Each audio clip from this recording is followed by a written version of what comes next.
right. So we've got a ton of research here all about insomnia. Yeah. We're going to do a deep dive on it today, but I've got an expert here Great. to help break it all down for us. Perfect.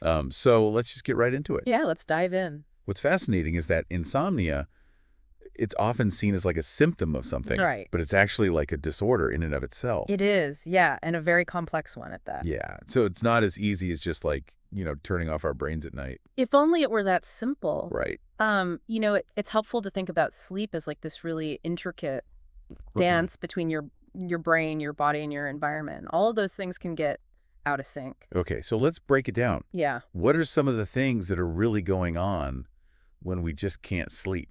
Well, one of the first things that, we always want to rule out are any underlying medical conditions. Okay. You'd be surprised how many people don't realize that things like chronic pain, Oh, wow. heart disease, asthma, even GERD can disrupt your sleep. Okay. All of these things can either trigger physical discomfort or hormonal changes that interfere with your sleep. That makes sense. Because, if you're not comfortable, Right. it's going to be hard to fall asleep. Exactly.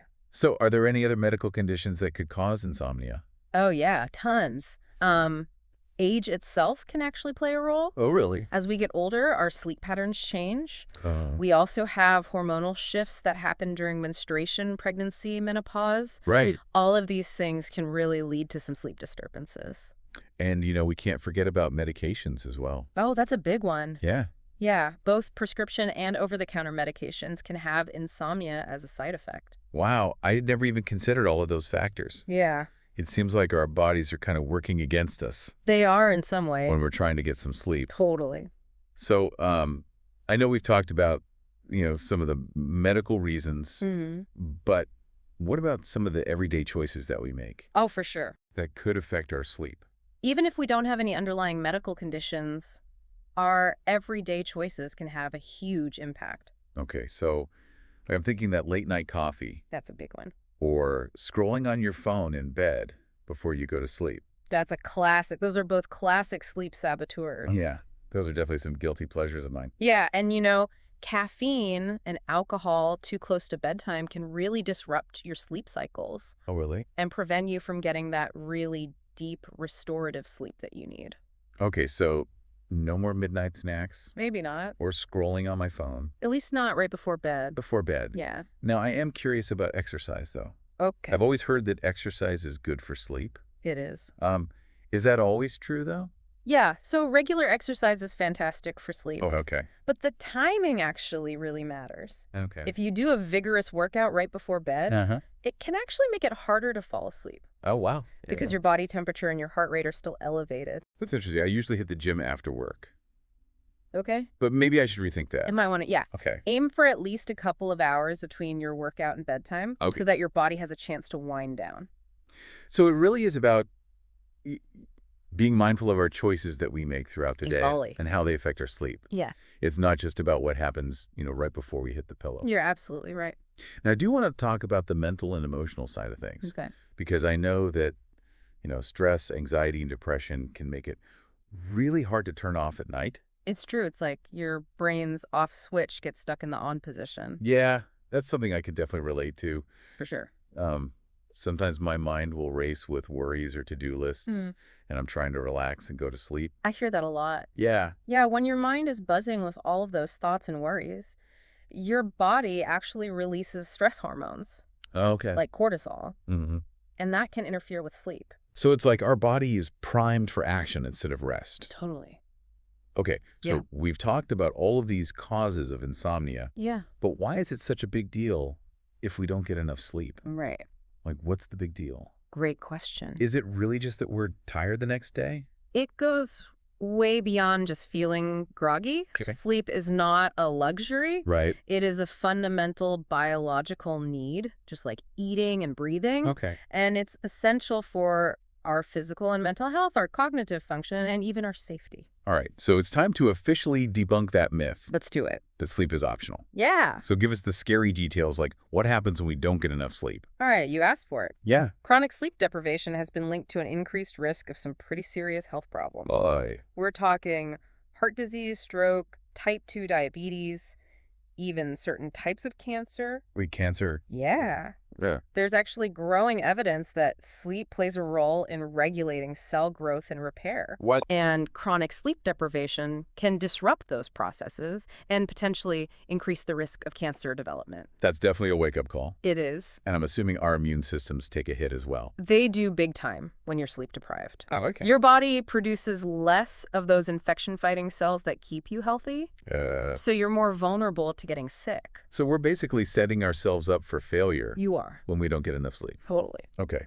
And so I know we talked about physical health, but what about our mental health?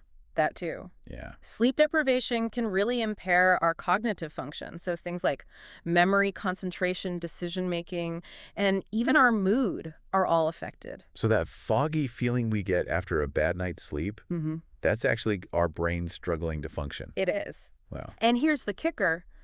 Even a small amount of sleep loss each night can accumulate over time and create what's called a sleep debt. Yeah, okay. And that sleep debt can have a significant impact on our cognitive performance. Okay, this is making me realize I need to prioritize my sleep a lot more. Good. It's not just about, feeling good. It's about functioning at your best. Totally. And we can't forget about safety. Oh, right.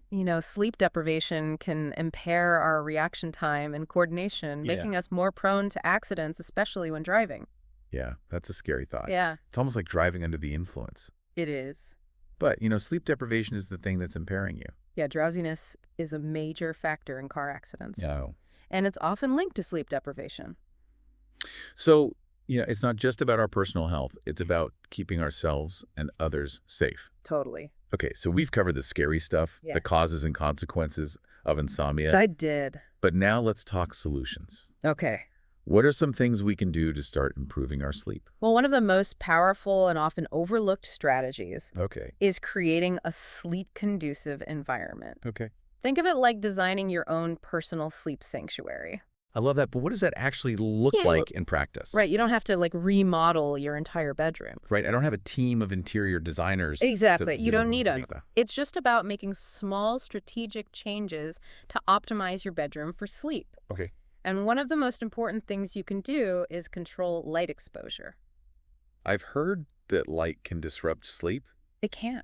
but I'm not really sure why. Okay. Can you explain the science behind that? Yeah, so our bodies have this natural sleep-wake cycle that's regulated by a hormone called melatonin. Okay. And light, especially blue light, which is emitted from electronic devices, suppresses melatonin production, which can make it harder to fall asleep and stay asleep. So even like that quick check on my phone before bed Yeah. could be messing with my sleep. Exactly. Okay. It's best to avoid screens for at least an hour before bed. Okay. No more screens. You can also make your bedroom darker by using blackout curtains or an eye mask. Good tips. What about noise? Oh, noise is huge. Yeah, I'm a light sleeper, so It's a major sleep disruptor. any little sound will wake me up.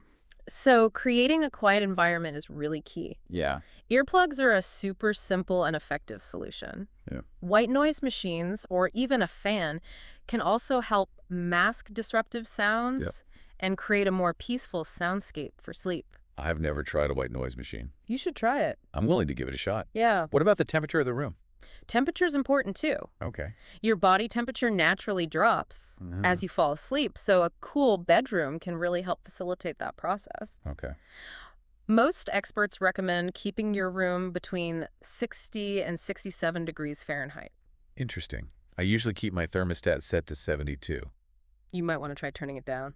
Maybe I should experiment with that. Yeah. Okay, and then, we can't forget about comfort. Oh, that's huge. Yeah.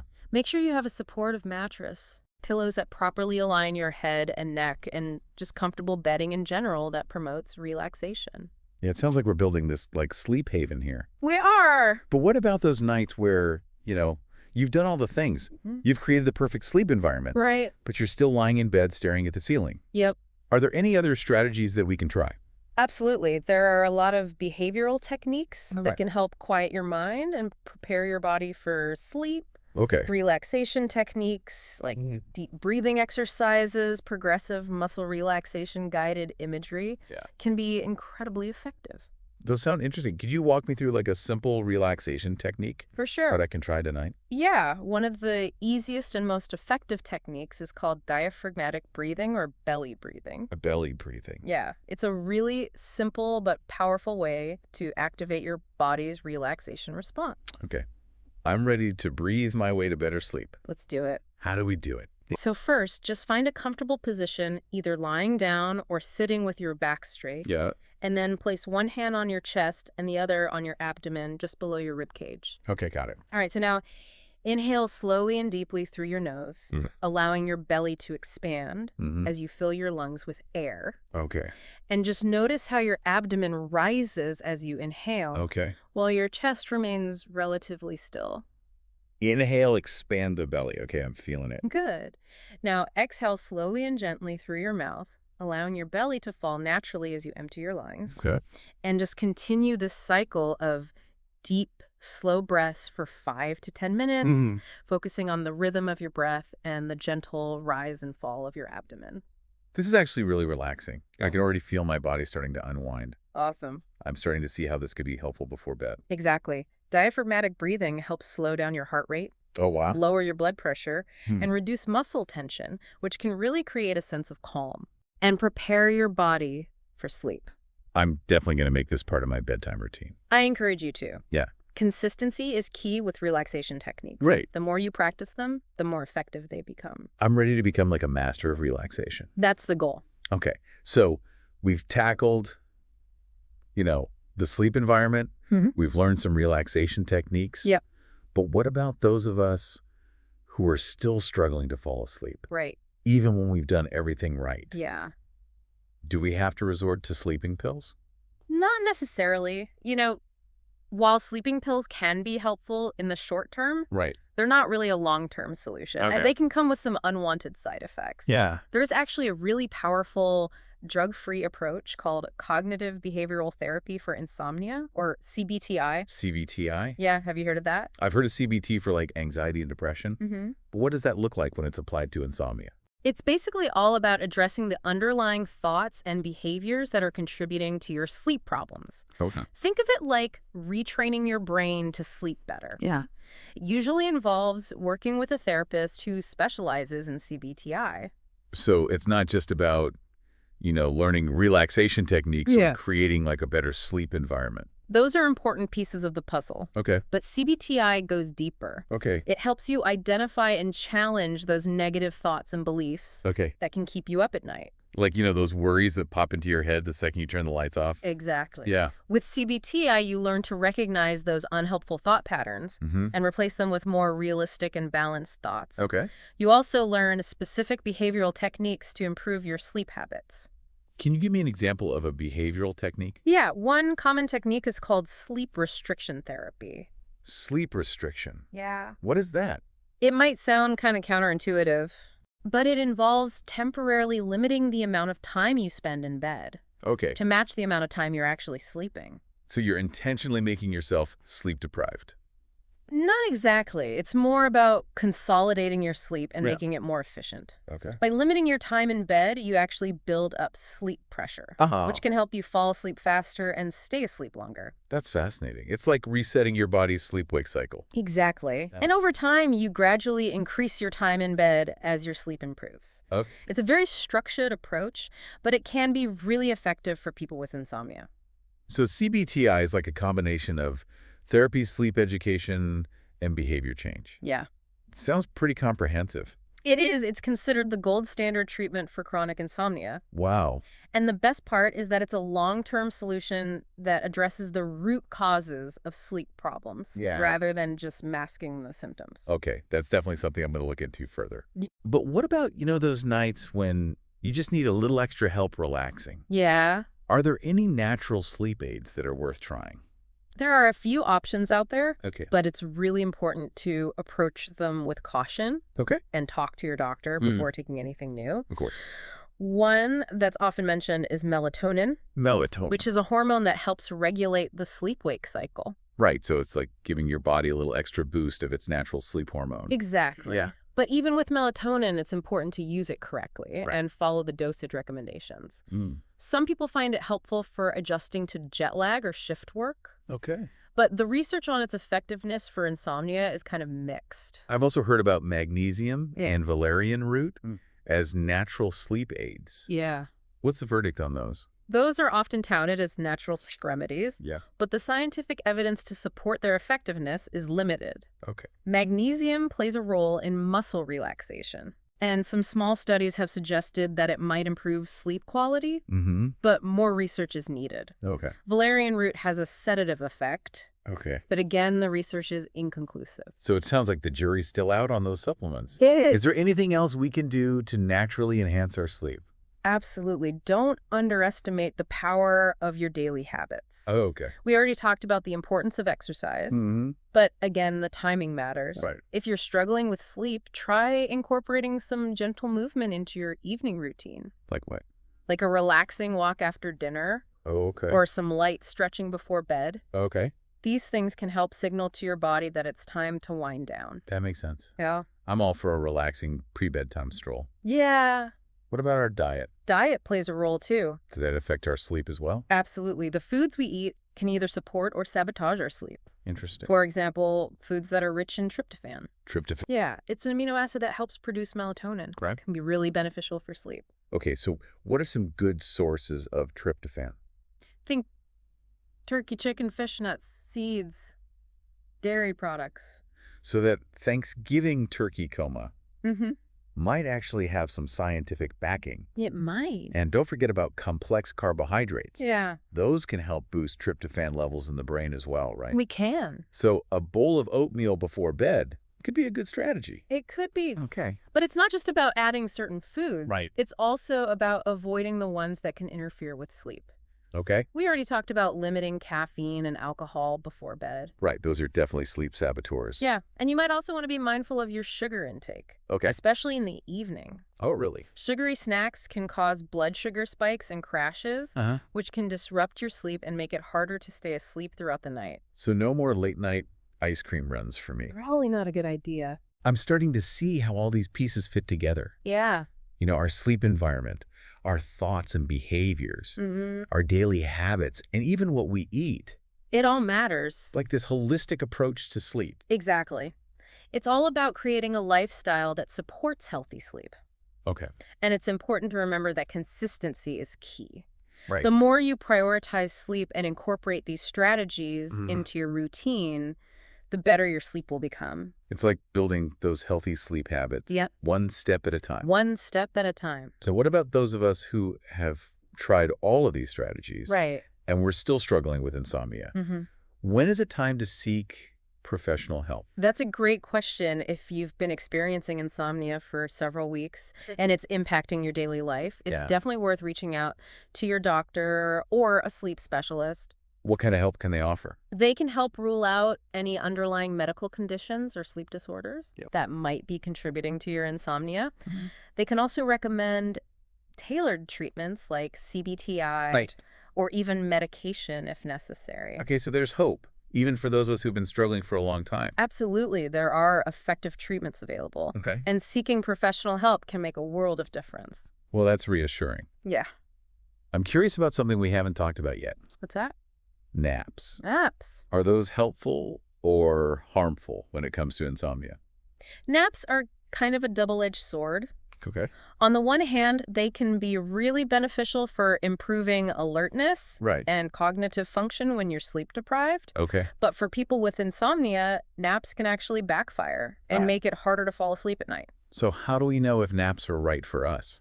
If you're consistently struggling to fall asleep or stay asleep at night, Mm-hmm. it's best to avoid napping altogether. Okay. It's about consolidating your sleep Okay. and making those nighttime hours as restorative as possible. All right. It's like teaching your body to prioritize sleep Exactly. during the designated sleep window. Yep. But what if you're somebody who just can't resist that afternoon slump? Yeah. Are there any tips for strategic napping?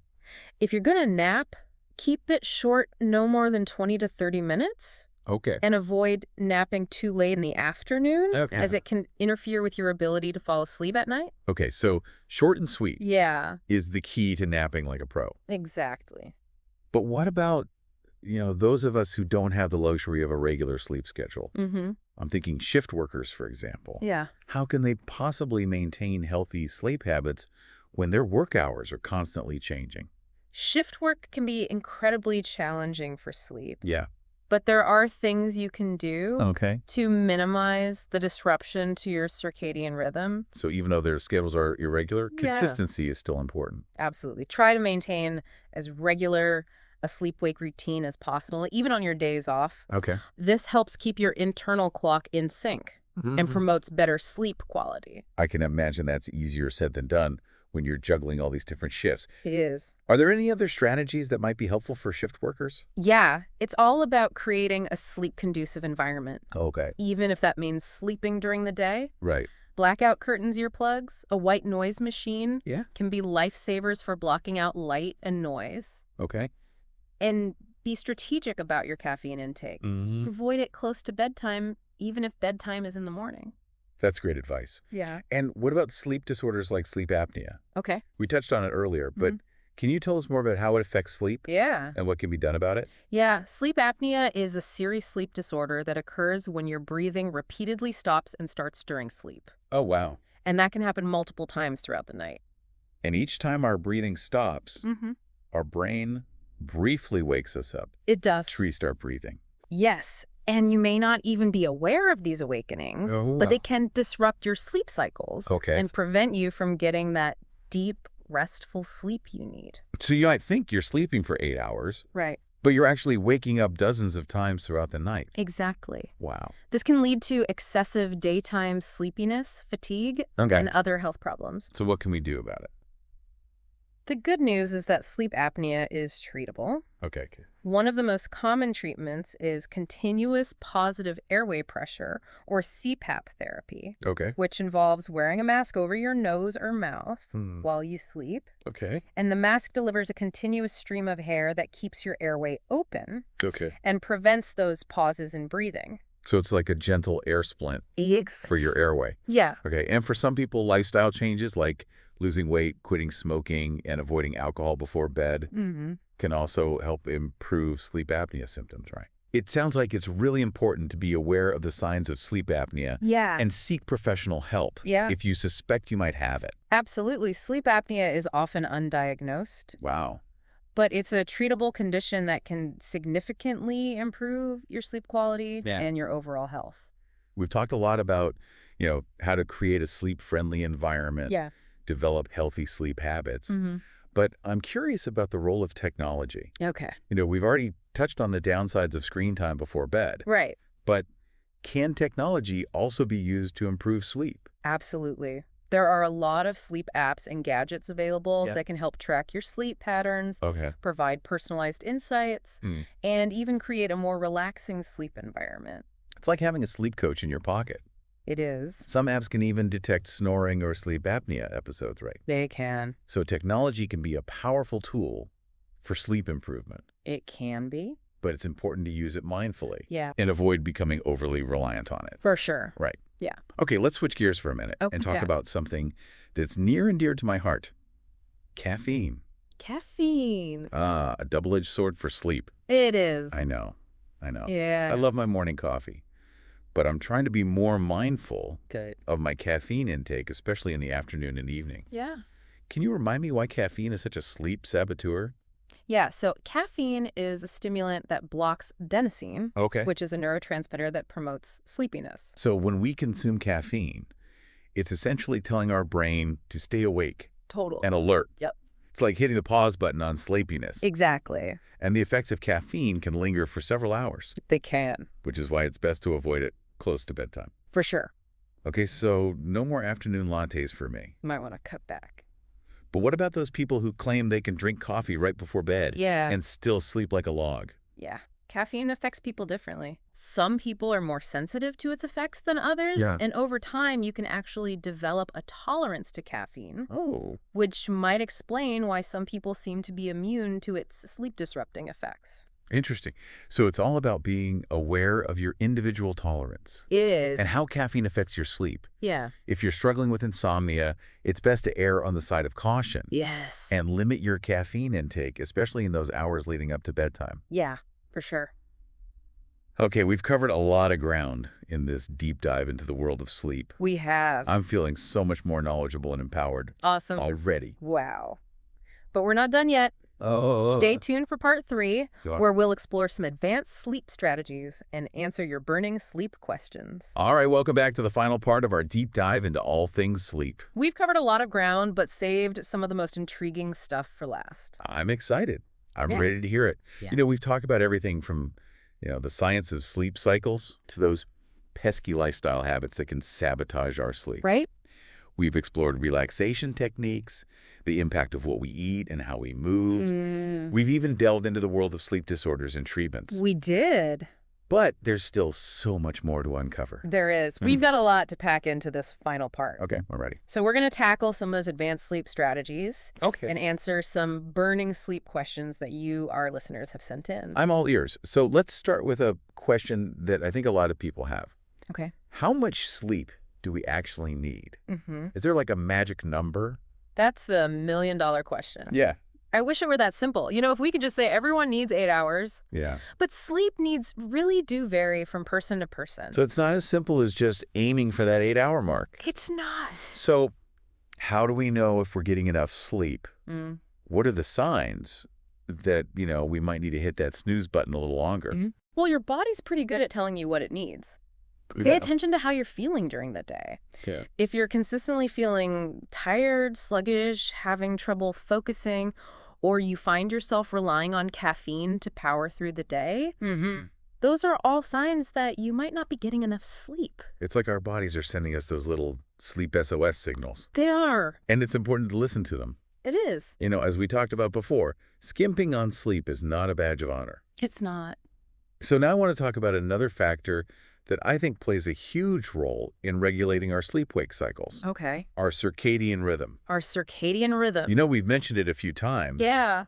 But I'd love to learn more about how it works and why it's so important. Okay, yeah. So think of your circadian rhythm as your body's internal clock. Oh, okay. It's this 24-hour cycle that regulates a whole bunch of bodily processes. Things like your sleep hormone release, body temperature, even digestion. Wow. Okay. So it really is like this master conductor that keeps everything in sync. Totally. And one of the most important cues for our circadian rhythm is light. Right.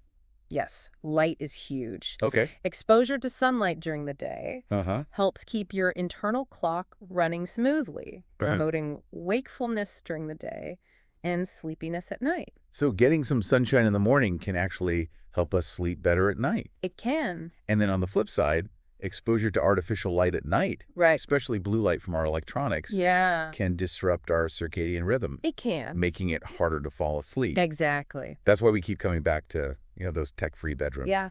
It's so important. Okay, so now let's tackle a question that I know we get a lot from listeners. What's the deal with napping? Napping. Are naps a friend or foe when it comes to sleep? Oh, the great nap debate. Yeah. Naps, they always seem to spark a lot of debate. Yeah, some people swear by them. Right. Other people find that they completely ruin their sleep. So what's the answer? Well, it really depends on how you approach them. Okay. For people who don't have any sleep problems, a short nap can be a great way to boost alertness and cognitive function. Okay. But if you're struggling with insomnia, naps can actually backfire and make it even harder to fall asleep at night. So if you're already having trouble sleeping at night, it's best to avoid naps altogether. It's best to just skip them. Okay. Yeah. It's about consolidating your sleep and making those nighttime hours as restorative as possible. Right. It's like teaching your body to prioritize sleep during that designated sleep window. Yeah. But what if you're somebody who just can't resist that afternoon slump? Oh, the afternoon slump. Are there any tips for, strategic napping? Yeah. If you're going to nap, keep it short, no more than 20 to 30 minutes. Okay. And try to avoid napping too late in the afternoon because it can interfere with your ability to fall asleep at night. Short and sweet. Short and sweet. Okay, got it. Yeah. So now let's talk about another group of people that I think often face unique challenges when it comes to sleep. Okay. Shift workers. Shift workers. Oh, yeah. How can they maintain healthy sleep habits when their work hours are constantly changing? Yeah, shift work is really tough on the body's natural sleep rhythms. Yeah. It's like living in a perpetual state of jet lag. Oh, wow. So even though their schedules are irregular, Mm-hmm. consistency is still important.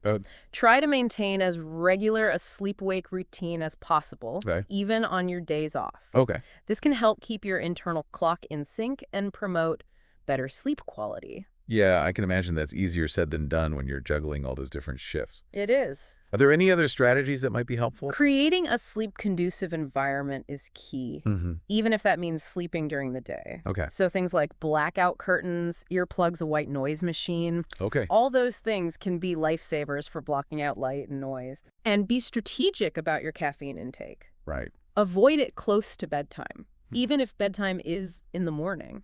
Great advice. Yeah. Now, let's talk about something else that can be a major sleep saboteur. Okay. Stress. Stress. I know when I'm stressed out, sleep is often the first thing to go. Yeah, stress is a really common culprit when it comes to insomnia. Yeah. When we're under stress, our bodies release hormones like cortisol, Right. which can keep us feeling alert and awake. So it's like our bodies are stuck in that fight or flight mode. Yeah. Even when we're trying to relax and go to sleep. Exactly. And when we're chronically stressed, Yeah. it can become a vicious cycle. Oh. The stress leads to poor sleep, Right. which leads to more stress. Right. And then it just keeps going and going. And going and going. So how do we break that cycle? Yeah. How do we manage our stress so that it doesn't wreak havoc on our sleep? That is the million-dollar question. I know. There are so many different stress management techniques out there. And it's really about finding what works best for you. It's like building that personalized stress-busting toolkit. Exactly. Okay. Some popular techniques include mindfulness meditation, Okay. deep breathing exercises, yoga tai chi, spending time in nature journaling, talking to a therapist. It's about finding those healthy outlets It is. for that stress and tension. Exactly. And don't underestimate the power of self-care. Right. Make time for activities that bring you joy and help you relax, whether it's reading a book, taking a bath, or simply spending time with loved ones. We've covered so much ground We have. in this deep dive into the world of sleep. It's been an incredible journey. I know I'm walking away feeling so much more knowledgeable and empowered. I'm so glad to hear that. I have this whole new appreciation for the power of sleep Yeah. and a toolkit of strategies that I can start using tonight to reclaim those restful nights. Remember, the journey to better sleep is an ongoing one. Keep learning, keep experimenting, and keep prioritizing those restful nights. Sweet dreams, everyone. Sweet dreams.